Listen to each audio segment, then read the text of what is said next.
तो जिनका जिगर साफ नहीं है, मतलब अगर ये फैटी लिवर के साथ भी चीजें मैच करती है। एब्सोल्युटली। फैटी लिवर का क्या मतलब है कि जिगर के ऊपर चर्बी आ गई है। जिगर का जो सेल्स हैं उनको पैरेन्काइमेटस सेल्स कहा जाता है। अगर मैं किसी चीज़ के ऊपर कुछ एक्स्ट्रा चीज़ डाल दूँ, वो अपना फंक्शन परफॉर्म कर सकेगी? नहीं कर सकेगी ना। तो जिगर को साफ करने का रास्ता क्या, उसके लिए सबसे बेहतरीन आपके पास जो सप्लीमेंट होता है वो होता है बाइल सॉल्ट सप्लीमेंट, जिसको टटका भी कहा जाता है।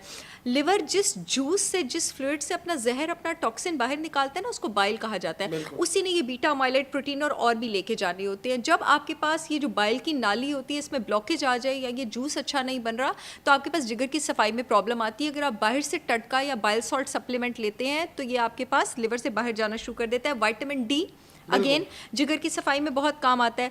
चाइनीज़ हर्ब है बड़ी नायाब सिलिमेरिन, जो मिल्क थिसल सप्लीमेंट के नाम से अवेलेबल है। 250 से 500 मिलीग्राम तक की डेली डोज आप एम्प्टी स्टमक ले सकते हैं। ये आपकी जिगर की सफाई में काम आता है। And last but not the least, intermittent fasting. Intermittent fasting आपकी फैटी लिवर को क्योर करने में, आपके लिवर को डिटॉक्स करने में बहुत ज़्यादा काम आ सकता है। ये जो डिमेंशिया किस हद तक खतरनाक हो सकती है? देखिए जी, आपको अपनी शनाख्त ही भूल जाए, आपको यही भूल जाए कि आप किस जगह पे बैठे हैं, आप किस टाइम जोन में है, तो मतलब किसी भी मतलब कुछ भी हो सकता है, ठीक है ना। आप जाते जाते अल्लाह ना करे कोई एक्सीडेंट हो सकता है, अगर आप ख़तरनाक की बात कर रहे हैं, कुछ भी हो सकता है ना। तो आपकी तो ज़िंदगी ख़त्म हो गई ना अगर आपकी शनाख्त ख़त्म हो गई तो। किस उम्र में ये जाग के डिमेंशिया ज़्यादा मतलब होना शुरू हो जाता है, ये बीमारी आम है? अच्छा, मैं आपको बताऊं कि जो लोग आपके पास डायबिटिक्स होते हैं उनमें भी आपके पास हाफजे के प्रॉब्लम बहुत ज़्यादा जल्दी शुरू हो जाते हैं। हाँ, उसकी रीज़न है आपके पास कि डायबिटिक्स में आपके पास ब्लड शुगर डिसरेगुलेशन बहुत ज़्यादा होती है, और डायबिटिक्स में आपके पास गट बैक्टीरिया भी डिस्टर्ब होता है। अगेन, जो चीज़ गट बैक्टीरिया डिस्टर्ब करेगी, जो चीज़ आपके पास ब्लड शुगर डिसरेगुलेशन जो है वो कॉज करेगी, वो आपके पास आपकी मेमोरी को भी अफेक्ट करेगी। बिकॉज आपके पास मेमोरी में एक वाइटामिन बड़ा इंपॉर्टेंट रोल प्ले करता है, विटामिन B1। जितने भी लोग डायबिटिक हैं आपके पास, जितने भी लोग शराबी हैं, उन सब के जिस्म में विटामिन B1 कम होता है। जितने भी लोग कार्बोहाइड्रेट्स बहुत ज़्यादा लेते हैं, तो ये लोग भी इसको बहुत ज़्यादा प्रोन होते हैं। और आपने जो पूछा कि किस उम्र में जाके एक्ट करता है, तो कम से कम 20 साल लगते हैं इसके सिम्टम्स फुल ब्लोन आने में। यानी अगर किसी के जिस्म में हाँ जी, क्या अगर किसी के जिस्म में इस बीमारी ने 40 साल की उम्र में जन्म लिया है ना, तो 60 साल की उम्र तक वो नज़र आ जाएगी। यस, यानी कि हमारे बुजुर्ग इसका शिकार हो सकते हैं? बिल्कुल हो सकते हैं, और हो भी रहे हैं। और अब तो बहुत ज़्यादा अल्लाह माफ़ी दे, मेरे पास तो इतने अर्ली केसेस आ रहे हैं, लेट 40s में लोग जवान ही होते हैं, वो डिमेंशिया के केसेस आ रहे हैं। डिमेंशिया का इलाज कैसे मुमकिन है, और क्या ये सर्जरी से भी ख़त्म हो सकता है? सर्जरी से तो नहीं ख़त्म हो सकता, ठीक है। अब मैं आपको एक बड़े मज़े की बात बताती हूँ। मैं ना एक रिसर्च पढ़ रही थी आज सुबह यहाँ आने से पहले, और उसमें मैंने देखा कि एक दवाई दी जाती है यूनाइटेड स्टेट्स में डिमेंशिया के ट्रीटमेंट में, और देखा गया कि वो जो दवाई है आपके पास, वो मर्दों और औरतों दोनों में ल्यूटिनाइजिंग हार्मोन के लेवल कम करती है। ल्यूटिनाइजिंग हार्मोन मैं बताती हूँ क्या है, और उससे डिमेंशिया कैसे ट्रीट होता है। क्योंकि आपने सर्जरी की बात की, मैंने कहा सर्जरी से तो नहीं हो सकता, दवाइयों में आजकल क्या हो रहा है। ल्यूटिनाइजिंग हार्मोन आपके पास औरत और मर्द के पिट्यूटरी ग्लैंड से निकलता है, जो कि उनकी बॉडी में सेक्सुअल हार्मोन की प्रोडक्शन को कंट्रोल करता है। अब होता क्या, आपके पास जैसे जैसे उम्र आपके पास बढ़ती है, तो ल्यूटिनाइजिंग हार्मोन के लेवल्स बहुत ज़्यादा होना शुरू हो जाते हैं, जिसकी वजह से आपके पास प्रोजेस्टेरॉन हार्मोन के लेवल कम होना शुरू हो जाते हैं।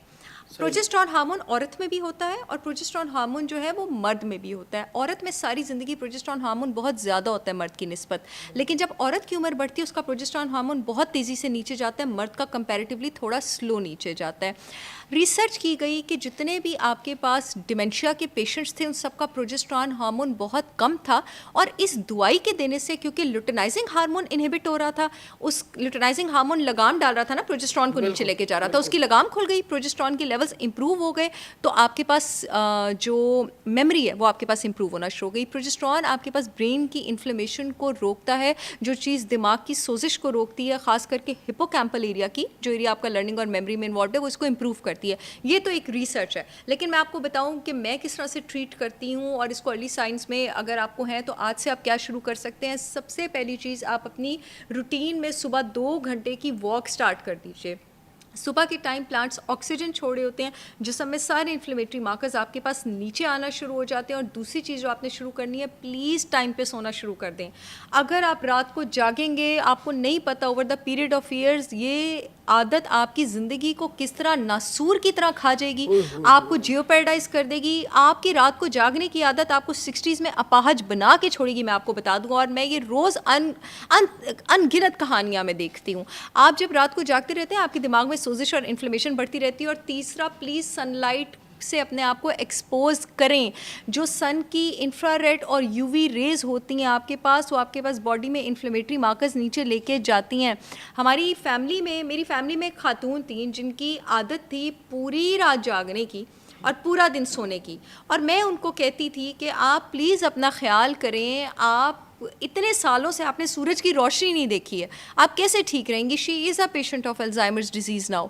अब उनको अपनी शनाख्त नहीं याद, उनको कुछ नहीं याद, लेकिन उन्होंने मेरी बात नहीं मानी। ना उन्होंने रात को जागना छोड़ा, ना वो सूरज की रोशनी में गई। तो ये चीज़ आपको इस तरह से अफेक्ट कर सकती है। नेक्स्ट, आपकी डाइट में जो मिनरल्स होने चाहिए हिपोकैम्पस को सपोर्ट करने के लिए, वो जिंक होना चाहिए, विटामिन डी होना चाहिए, ओमेगा 3 फैटी एसिड्स होने चाहिए। जिंक आप कहाँ से लेंगे? जिंक आप रेड मीट से लेंगे, आप शेलफिश से लेंगे। विटामिन डी के आप सप्लीमेंट्स भी ले सकते हैं। ओमेगा 3 फैटी एसिड्स के लिए आप देसी घी लें, जैतून का तेल लें, नारियल का तेल लें। पाकिस्तान का बेहतरीन देसी घी, जैतून और नारियल का तेल चाहते हैं तो मेरी ब्रांड होलिस्टिक विजडम बाय सहर चावला से भी ले सकते हैं। मेरे ऑफिशियल पेज डॉक्टर सहर चावला पे उसका लिंक मौजूद है। पूरे पाकिस्तान में शिपमेंट हो रही है। इससे बेहतरीन और प्योर आपको विटामिन डी और ओमेगा 3 फैटी एसिड्स वाला घी कहीं नहीं मिलेगा। इसके अलावा एक काइंड ऑफ मशरूम होता है Lions main mushroom, Lions LION''SMANE mushroom, ताकि लोगों को सर्च करने में हेल्प हो। आप इसको ऑनलाइन सर्च करके मंगवा सकते हैं। इसमें एबिलिटी होती है आपके पास बॉडी से एमोलाइट प्लैक को क्लियर करने की। एक आपके पास चाइनीज़ हर्ब है ginkgo biloba, GINGKO BILOBA। Ginkgo biloba की जो एक्सट्रैक्ट्स हैं वो जिस्म से एमोलाइट प्लैक क्लियर करने में भी हेल्प कर सकते हैं, आपकी मेमोरी भी इंप्रूव कर सकते हैं। ऑर्गेनिक फूड तो आपने कंज्यूम करना है, फास्टिंग तो आपने करनी है, लो कार्ब डाइट पे तो आपने रहना है। उसके साथ कोशिश करें कि अपनी डाइट में मैक्सिमम नट्स और सीड्स इंक्लूड करें। नट्स और सीड्स में आपके पास डिफरेंट तरह के फाइटोन्यूट्रिएंट्स होते हैं और डिफरेंट तरह के brain boosting omega 3 fatty acids होते हैं। नेक्स्ट चीज़ जो आपने करनी है, आपने अपनी डाइट में विटामिन B1 इंक्लूड करना है, जिसकी मैंने पहले भी बात की है।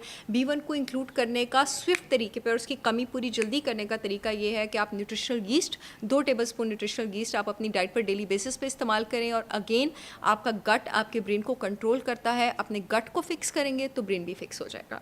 डॉक्टर साहब बड़ा आपने डरा दिया है, क्योंकि हम भी रात को जागते हैं और पूरी नौजवान नस्ल जो है वो आजकल रातों को जागती है और दिन को सोती है, सूरज नहीं देखती अनफॉर्चुनेटली। और ये जो आने वाला वक्त है और डॉक्टर साहबा ने बता दिया, और वाकई अगर हमने अपनी रूटीन नहीं चेंज की तो ये वाकई ये बीमारियाँ बैठी हमारा इस्तकबाल कर रही हैं। डॉक्टर साहब अल्जाइमर के बारे में भी बात कर लें।